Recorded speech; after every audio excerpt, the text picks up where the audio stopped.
Kita akan sama-sama merenungkan bagian firman Tuhan. Kita buka Injil Matius pasal yang kelima, ayat 14 sampai ayat yang ke-16. Injil Matius pasal yang kelima, ayat yang ke-14 sampai ayat yang ke-16. Saya akan bacakan buat setiap kita. Kamu adalah terang dunia. Kota yang terletak di atas gunung tidak mungkin tersembunyi.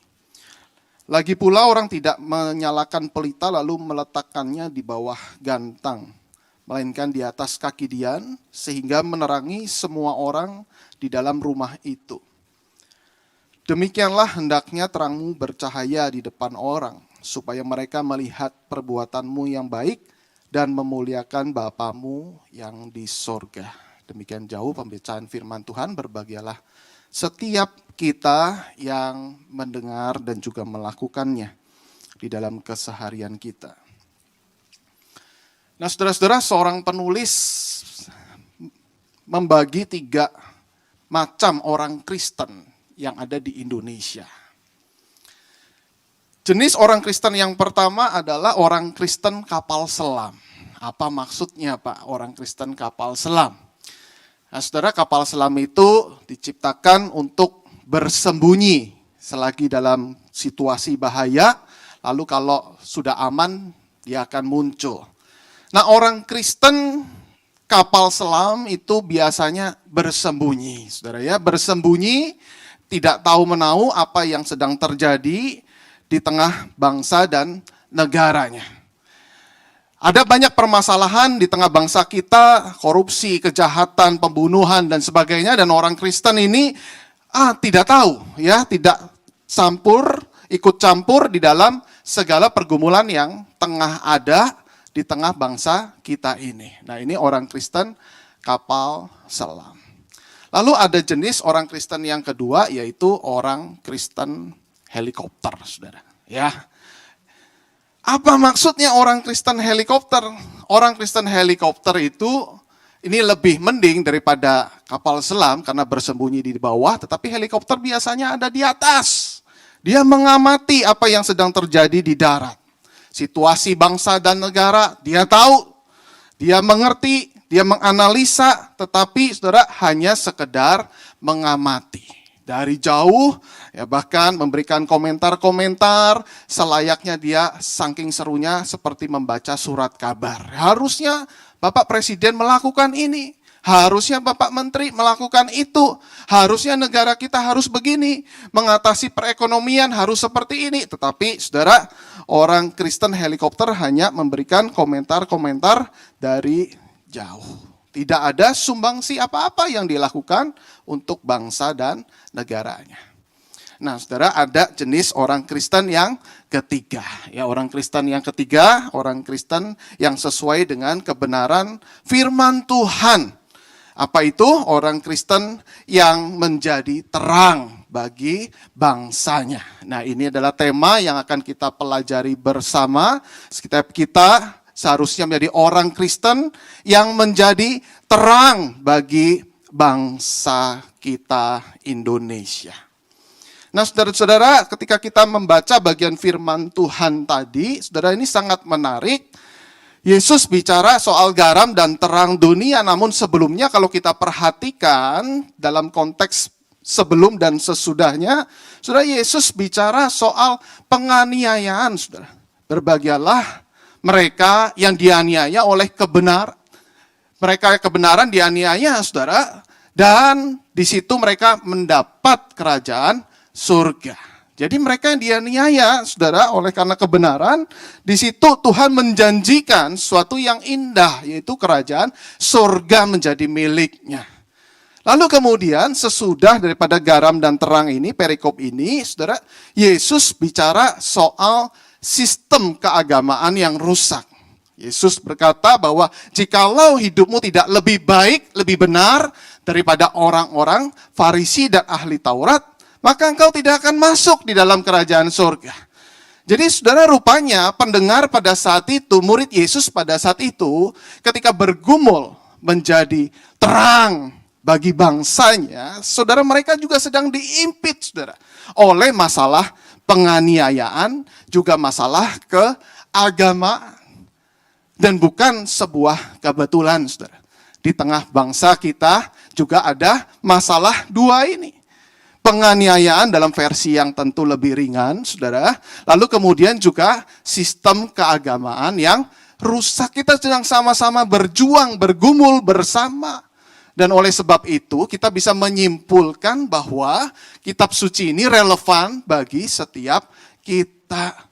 Dan bukan kebetulan juga, saudara, kita punya bendera yang berwarna merah, yang berarti berani. Dan juga putih berarti suci. Berani menghadapi penjajah, penganiayaan, dan juga suci, yaitu bangsa yang religius. Dan saudara, inilah perikop yang sangat relevan untuk kita bisa hidup berbangsa dan bernegara, menjadi terang bagi bangsa kita. Dan saudara, bukan hanya relevan, tetapi saudara, ini tidak mustahil untuk dilakukan. Mengapa demikian? Saudara, perhatikan di sini. Yesus berkata bahwa kamu adalah terang dunia. Nah, ini menarik, saudara. Mengapa menarik? Karena ini bukan kalimat perintah, tetapi ini adalah sebuah kalimat fakta atau pernyataan. Apa bedanya perintah dengan fakta? Nah, saudara, kalau kalimat ini menjadi kalimat perintah, harusnya menjadi kamu harus menjadi terang dunia. Tetapi ini bukan Yesus berkata kamu harus jadi terang dunia. Yesus justru berkata kamu adalah terang dunia. Kita sudah jadi terang. Kita yang percaya kepada Yesus sudah dilahir baru, kan kita adalah terang dunia. Dan oleh sebab itu kita harus bersinar terang di tempat di mana kita berada.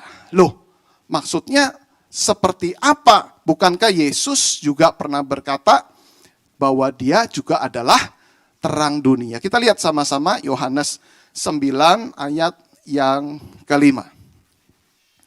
Dikatakan selama aku di dalam dunia, akulah terang dunia. Nah, tadi Yesus berkata kita adalah terang dunia. Lalu Yesus juga adalah terang dunia. Maksudnya seperti apa? Maksudnya adalah Yesus sumber terang dunia itu. Kita hanyalah terang-terang kecil yang memantulkan sinar yang kita dapat dari sumber terang yang besar. Oleh sebab itu, saudara, tugas kita bukan membuat terang, memikirkan terang, bagaimana kita bisa bersinar, saudara, bukan. Tetapi kita hanya memantulkan terang. Jadi ini bukan mustahil untuk kita lakukan, karena tugas kita hanya memantulkan terang saja kepada bangsa kita, kepada orang-orang di sekitar kita. Nah, sekarang pertanyaannya, perwujudan terangnya itu yang kita pantulkan itu seperti apa? Seperti apa kualitasnya, kita pengen tahu, bukan? Supaya kita bisa memantulkan terang yang benar. Jangan sampai kita memantulkan terang yang salah dari sumber terang yang berbeda. Tetapi terang yang benar dari Tuhan kita. Saudara, yang pertama, saudara, terang yang pertama itu cara hidup yang kontras dengan dunia. Perhatikan kata kontras dengan dunia. Sudah, terang itu lawan kata dari gelap. Ada kontras. Dunia itu simbol dari kegelapan. Jadi ketika Yesus berkata bahwa kamulah terang dunia, kamu harus kontras dengan dunia yang di mana orang-orang hidup menjadi orang dunia yang gelap. Jadi artinya apa? Artinya terang dunia itu terang yang dikontraskan dengan kegelapan. Nah, apanya yang kontras, saudara? Apakah cara berpakaiannya menjadi terang, pakai bajunya putih semua, lalu beda dengan orang dunia? Tentu bukan seperti itu. Yang kontras adalah cara hidupnya. Misalnya, saudara, banyak pengangguran yang terjadi di dalam bangsa kita. Nah, saudara, ketika kita melihat ada fenomena seperti ini, saudara, kita mesti melihat sampai ke akarnya. Sebenarnya apa yang terjadi, ada value apa yang sedang terjadi, lalu kita harus membuat cara hidup yang kontras. Nah, pengangguran terjadi, kemungkinan besar, saudara, banyak orang yang malas. Mereka kerja sedikit, minta gaji banyak. Lalu gaji pas-pasan, cicilannya banyak, saudara. Lalu kemudian mereka menuntut ini dan itu, saudara. Artinya apa? Artinya ketika kita punya cara hidup yang kontras, kita harus tekun, bekerja keras, berlomba-lomba menjadi orang yang rajin, bertanggung jawab, saudara. Kerja keras. Nah, ini yang akhirnya kita bisa memberikan kontras terhadap dunia. Dosa kemalasan sangat dibenci sama Tuhan Yesus. Yesus pernah berkata bahwa engkaulah hamba yang jahat. Orang yang malas di Alkitab justru Tuhan kategorikan dengan orang yang jahat. Saudara, saya pikir ini sepertinya berlebihan sekali. Malas bukankah biasa begitu ya? Kita juga pernah malas, tetapi Yesus justru mengkategorikan orang yang malas sebagai hamba yang jahat. Saudara, fakta membuktikan bahwa banyak kejahatan muncul karena pengangguran. Dan pengangguran muncul karena kemalasan. Itu sebabnya Yesus sudah tahu apa yang akan muncul di dalam fenomena permukaan ketika orang-orang malas, tetap malas dan tidak berubah hidupnya. Ada seorang dosen yang sangat pintar, saudara. Pandai sekali, ngajar bagus, tetapi sangat malas. Nah, biasanya orang yang pandai malas ini adalah pandai. Bukan kebalik ya, saudara ya. Pandai malas, nggak seperti itu. Tetapi biasanya ada orang yang malas itu pandai. Karena dia akan cari cara gimana caranya supaya bisa malas. Suruh orang lain kerja, dia tidak kerja. Punya trik, punya cara, saudara. Nah, si dosen ini, saudara, berpikir keras gimana caranya supaya nggak bisa ngajar. Bolos ngajar, dan dia tetap terima gaji. Suatu kali sebelum ngajar, dia bertanya kepada mahasiswanya, sudah kumpul semua, dia tanya sama mahasiswanya, adik-adik mahasiswa, sudah siap semua belajar? Sudah. Apa yang sudah disiapkan? Sudah baca silabusnya? Belum, begitu kan? Kalau belum baca silabusnya, artinya kalian belum siap semua belajar. Saya akan pulang. Saya tidak mau mengajar. Ya. Lalu kemudian minggu depan dia datang lagi, saudara. Lalu bertanya lagi, adik-adik mahasiswa sudah siap belajar? Minggu lalu bilangnya apa? Belum. Sekarang sudah, gitu ya. Sudah siap semua, Pak dosen. Karena kalian sudah siap, buat apa saya ngajar? Lebih baik saya pulang. Lalu pulang lagi, saudara, istirahat di rumah. Minggu depan datang lagi, saudara. Dia tanya lagi, adik-adik mahasiswa sudah siap belajar? Nah, ini pintar mahasiswanya, saudara ya. 2 minggu yang lalu jawabannya belum. Sekarang jawabannya, minggu lalu jawabannya sudah. Akhirnya dibagi 2. Satu bilang sudah, satu bilang belum. Lalu mereka teriak sama-sama, sudah, belum, begitu ya, saudara ya. Nah, kena ini dosen ya, mau jawab apa? Pinter juga dosennya, saudara. Namanya orang malas pandai ini, dia pinter sekali. Dia bilang, karena kalian ada yang sudah, ada yang belum, yang sudah ngajarkan, yang belum belajar. Pulang lagi, saudara. Orang malas, gak ada obatnya. Untuk berubah, dia menjadi rajin. Susahnya setengah mati. Karena itu Yesus berkata, ini hamba yang jahat. Jangan kita menjadi orang Kristen yang malas. Contoh lain, saudara, saat ini sedang viral bukan di tengah bangsa kita, soal drama pembunuhan. Katanya awal itu baku tembak, saudara, tetapi ternyata ini pembunuhan yang berencana. Seorang netizen itu berkomentar, saudara, ini cerita ini seperti sinetron Ikatan Cinta, katanya seperti itu. Kalau kami ngikutin ini benar-benar berbelit-belit, sepertinya semua ini ditutup-tutupi dan masalah sebenarnya apa?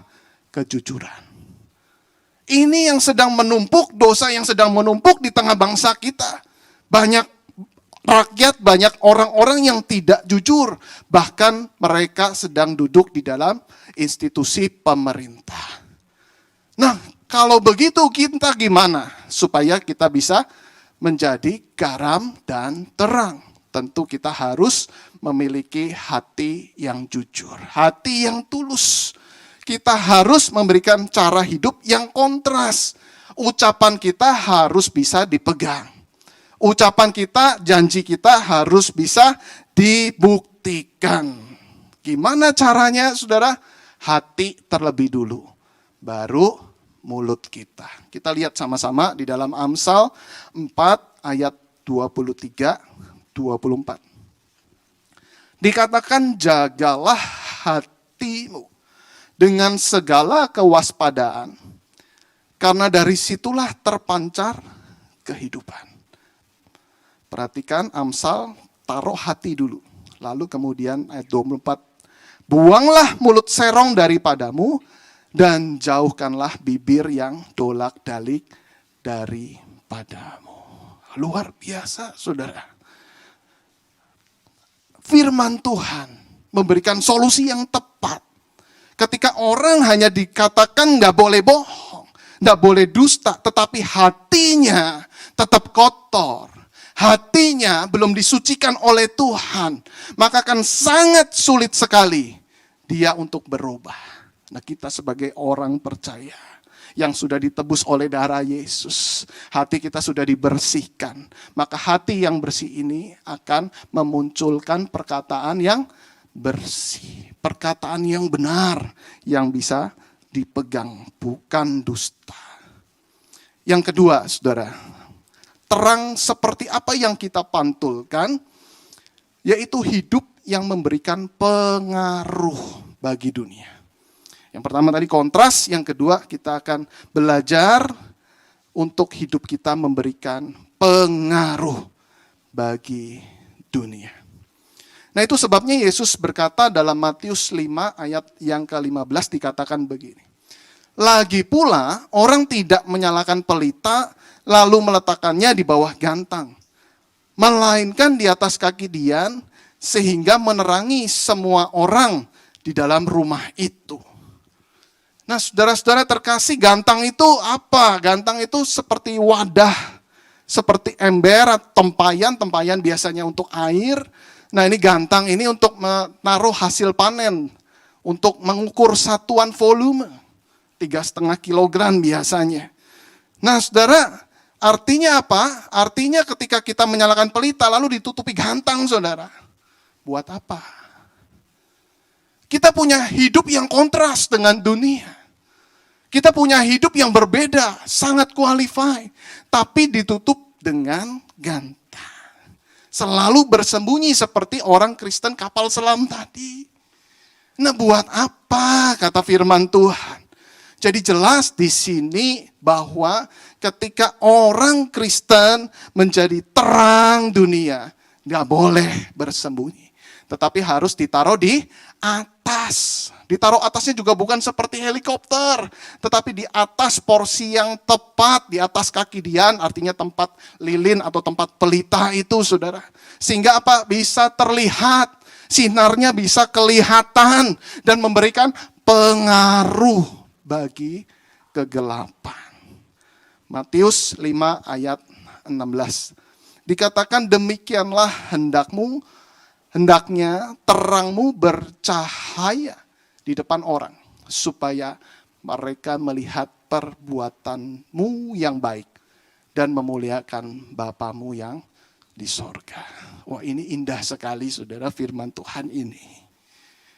Gimana caranya memberikan pengaruh? Oh, saudara, firman Tuhan justru berkata bahwa supaya mereka melihat perbuatanmu yang baik. Nah, beda dengan para motivator memberikan pengaruh dengan banyaknya kata-kata dan indahnya performa. Tetapi di sini firman Tuhan justru berkata memberikan pengaruh dengan perbuatan yang baik. Itu sebabnya saudara dikatakan bahwa perbuatan itu lebih berbicara ketimbang kata-kata. Kalau kata-kata indah tapi perbuatannya tidak indah, buat apa? Itu menjadi bumerang bagi orang-orang Kristen, bukan? Banyak orang kecewa dengan orang Kristen. Kenapa? Perbuatannya bukan ajaran firman Tuhannya, saudara. Tetapi perbuatannya mempermalukan Bapa, bukan memuliakan Bapa di surga. Nah, oleh karena itu mari kita memberikan pengaruh dengan perbuatan kita. Bukan berarti kata-kata tidak penting. Berita firman Tuhan semua dengan kata-kata. Tetapi ada yang lebih penting daripada sekedar kata-kata, yaitu perbuatan yang terlihat, yang kemudian akan mempengaruhi seseorang ketika mendengar firman Tuhan, benar cocok dengan kata-kata. Ajaran Yesus cocok dengan perbuatan daripada orang-orang Kristen yang ada di tengah bangsa kita ini. Wah, akan dahsyat sekali pengaruhnya. Kata-kata dan perbuatan menjadi sinkron. Waktu pembagian rapot anak saya yang besar, Jaden. Guru di sekolah itu mengatakan sesuatu hal kepada istri saya. Bu, Jaden anaknya baik ya, pintar, taat lagi. Wah, disuruh ngerjain apa, dia nurut. PR-nya semua dikerjakan. Istri saya kabarin seperti itu kepada saya dalam hati berkata, siapa dulu bapaknya? Jaden Prasetya anak siapa? Jonathan Prasetya. Padahal yang jungkir balik ngajarin mamanya, saudara. Istri saya yang ngajarin jungkir balik. Suatu saat saya lihat, kok kamu bisa menghafal kosakata Mandarin? Sebelumnya nggak bisa. Wah, dia belajar bahasa Mandarin, buku pelajaran anak saya. Ya, lalu kemudian saya dengar ting tong ting main piano. Siapa nih? Satu lagu bisa. Oh, istri saya bisa main piano rupanya, saudara ya. Padahal sebelumnya nggak bisa, saudara. Dia pelajarin buat ngajarin anak, saudara. Yang jungkir balik mamanya, tetapi kreditnya mama plus papa. Ya, kali ini dua-duanya. Tapi papanya ikut bangga kan? Karena apa? Karena ketika anak saya dipuji, nah bapaknya juga ikut mendapatkan kredit. Ini maksudnya, saudara. Ketika orang Kristen dipuji di tengah bangsa ini, kita sedang memuji Tuhan. Kita sedang mempermuliakan Tuhan. Tetapi ketika kita tercoreng, ketika kita dianggap orang Kristen yang tidak becus, tidak menjadi terang, justru kita mempermalukan Bapa di surga. Oleh sebab itu, saudara, kita sebagai anak-anak terang, kita melakukan tugas kita. Saudara, tugas kita apa, saudara, sebagai anak terang? Efesus 5, ayat yang ke-8 sampai ayat yang ke-13. Saudara, dikatakan, memang dahulu kamu adalah kegelapan, tetapi sekarang kamu adalah terang di dalam Tuhan. Sebab itu, hiduplah sebagai anak-anak terang. Karena terang hanya berbuahkan kebaikan, keadilan, dan kebenaran. Dan ujilah apa yang berkenan kepada Tuhan. Janganlah turut mengambil bagian dalam perbuatan-perbuatan kegelapan yang tidak berbuahkan apa-apa. Tetapi sebaliknya telanjangilah perbuatan-perbuatan itu. Sebab menyebutkan saja pun apa yang dibuat oleh mereka di tempat-tempat yang tersembunyi telah memalukan. Tetapi segala sesuatu yang sudah ditelanjangi oleh terang itu menjadi nampak. Sebab yang nampak itu adalah terang. Wah, ini tugas anak-anak terang, saudara. Kita buka kegelapan dengan terang. Jangan merasa kecil. Kita justru bisa bersinar di tempat yang paling gelap. Jangan merasa minder dengan bangsa kita. Mungkin ada banyak kegelapan-kegelapan yang ada. Justru disitulah terang dibutuhkan. Nah, saudara-saudara, kita bersyukur bukan? Kita menjadi orang Kristen di Indonesia. Saudara, kita kaitkan dengan ayat tadi. Kamu adalah kegelapan. Dan sekarang kamu adalah terang. Dan kita bersyukur, saudara, kita boleh keluar dari kegelapan. Dan saat ini kita menjadi terang di Indonesia. Dan bersyukurnya menurut saya harus double. Kenapa?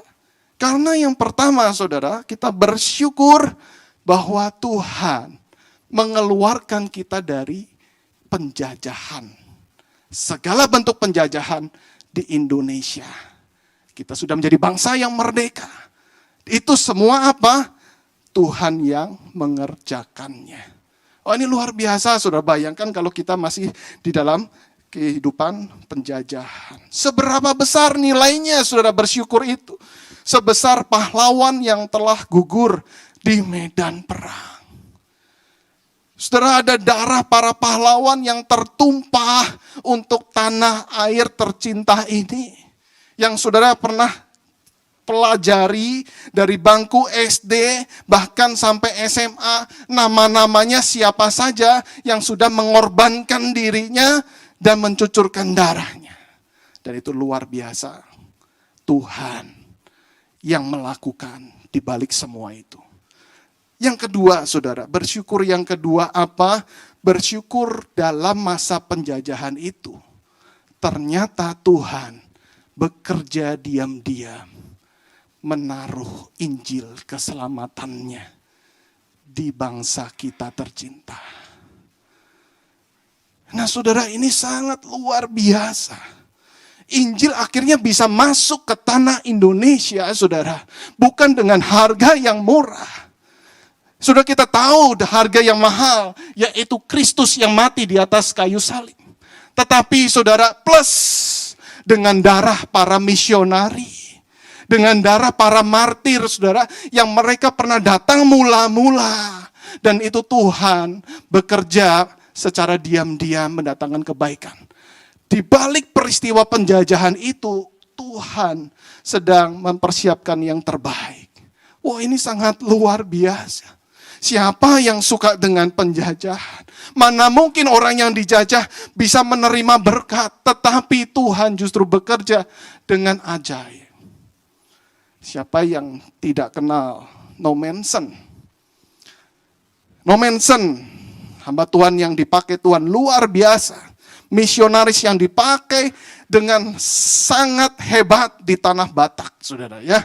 Orang-orang Batak, suku Batak itu bisa akhirnya kenal dengan kekristenan karena mungkin pengaruh daripada orang yang satu ini yang bernama No Manson. Gereja-gereja bermunculan, HKBP dan sebagainya, dan kemudian ada sekolah-sekolah Kristen, rumah sakit dan hal yang lain.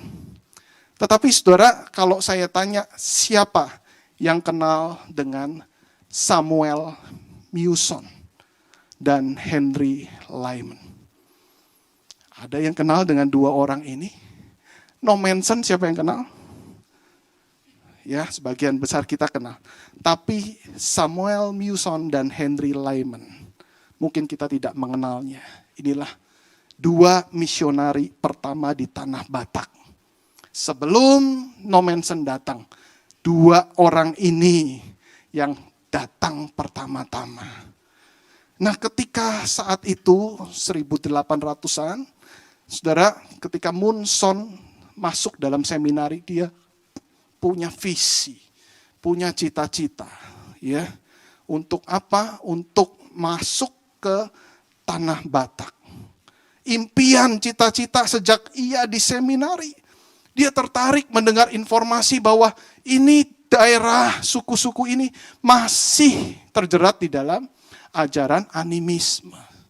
Wah, dia punya kerinduan yang besar supaya bisa suatu hari ke sana lalu menginjili orang di sana. Akhirnya impian itu terwujud, saudara. Mereka berdua kemudian menuju ke tanah Batak menjadi misionari. sekitar tahun 1834, Muson dan Lyman. Singkat cerita, ketika mereka sudah tiba dan mereka sudah menjadi misionari di sana, suatu kali mereka ingin pergi ke sebuah tempat, ya, kota Tarutung di situ. Lalu mereka melewati perjalanan berhari-hari, menembus hutan belantara, lembah dan sebagainya. Ingat, zaman itu zaman penjajahan, saudara. Dan kemudian, saudara, meski sedang berkemelut perang, mereka tetap komitmen, harus ke sana. Ada orang-orang kasih tahu, udah jangan pergi ke sana. Sudah tinggal di sini saja. Enggak, ada sesuatu di sana. Akhirnya mereka menembus hutan belantara itu, saudara, ke kota, sekarang namanya Tarutung. Nah, saudara, ada peristiwa terjadi, saudara. Mereka berhenti di pinggiran sebuah kampung, dan kemudian dua orang ini ada rombongannya, ada penerjemah. Nah, penerjemahnya itu rupanya ketika pergi ke lebih dulu, tidak kembali. Wah, ada sesuatu. Ya, ada sesuatu yang mungkin akan terjadi. Nah, kemudian saudara, mereka tiba-tiba didatangi oleh sekelompok orang, adalah warga kampung, muncul dari balik pepohonan dan kemudian mengusir paksa rombongan misionari ini, Munson dan Lyman. Mereka sudah menjelaskan dengan tujuan yang baik dengan bahasa isyarat. Karena apa? Penerjemahnya sudah mereka bunuh. Dan kemudian ketika mereka jelaskan, mereka tetap tidak mengerti. Dan kemudian warga itu memukuli, dan satu orang misionari ditembak dengan senapan, satunya lagi dipukuli hingga meninggal. Dua misionari meninggal, saudara. Tidak lama setelah mereka datang ke Tanah Batak. Sekitar usia 30-an. Bayangkan, saudara, masuk seminari, lalu kemudian dikirim, lalu kemudian tidak lama setelah mereka dikirim, mereka kemudian meninggal. Keduanya dikenang sebagai pendeta yang berjasa luar biasa di dalam misi kekristenan di Tapanuli. Sebagai bentuk penghormatan dibangunlah makam dan monumennya. Di monumen itu tertulis, darah para martir adalah benih bagi gereja. Seolah-olah sepertinya ketika mereka meninggal, saudara, Tuhan sepertinya diam. Tetapi sebenarnya Tuhan sedang bekerja dengan luar biasa. Di tahun yang sama, saudara, 1834 ketika mereka meninggal, Nommensen lahir. Nommensen lahir di Jerman. Lalu sekian tahun atau sekian puluh tahun berikutnya, saudara, baru Nommensen datang. Nommensen datang, kemudian gereja-gereja berdiri, orang-orang kemudian dimenangkan, saudara, dengan sangat luar biasa. Orang-orang Batak sebagian besar bisa terima Tuhan Yesus. Sudah sangat luar biasa, itu cara ajaib yang Tuhan kerjakan bagi orang-orang di suku Batak. Oleh karena itu, orang-orang menganggap Nommensen itu adalah rasul orang Batak. Ini rasulnya orang Batak. Tapi Nommensen berkata gini, saya memulai pertempuran di sini yang sudah dimenangkan oleh Tuhan Yesus sejak lama, bukan sekarang. Tapi sebelum saya ini sudah ada orang yang menjadi martir, dan Yesus sudah memenangkan terlebih dahulu. Oleh karena itu, saudara, ketika kita ada di bumi Indonesia ini, saudara, bayangkan ada orang-orang yang tertumpah darahnya mengerjakan suatu pekerjaan Tuhan yang ajaib. Sehingga kekristenan akhirnya bisa kita nikmati hari ini. Gereja-gereja bermunculan dengan sangat luar biasa, saudara. Bukan sekedar, saudara, mereka cuma berpikir gimana bangun gedung dan sebagainya. Tetapi pada saat itu, saudara, ada orang-orang jadi martir, mengorbankan nyawa, mengorbankan keluarga, untuk supaya Injil bisa masuk di bumi Indonesia ini. Karena itu saudara, kita yang sudah percaya kepada Tuhan, Tuhan betul-betul sudah panggil kita keluar dari kegelapan. Kita mengimani ini dengan sungguh. Kegelapan di sini bukan hanya bentuk penjajahan daripada segala orang-orang yang menjajah bangsa kita tercinta. Tetapi ada darah martir yang membuat kita kenal Tuhan, dan akhirnya dosa kita bisa disucikan oleh Tuhan. Karena itu menjelang peringatan hari kemerdekaan 17 Agustus, sudah kita banyak berdoa untuk pemerintah kita. Dan stop untuk terus komplain. Kenapa negara kita begini? Kenapa bangsa kita seperti ini? Tetapi bertanyalah kepada Tuhan, apa sumbangsih saya untuk menjadi terang di tengah bangsa kita? Apa yang kita harus wujudkan? Apa yang kita harus lakukan buat bangsa kita tercinta? Ada orang-orang yang sudah berkorban dengan luar biasa. Apakah kita juga mau menjadi generasi berikutnya? Saudara yang ada di bidang saudara masing-masing, saudara jadilah terang dunia.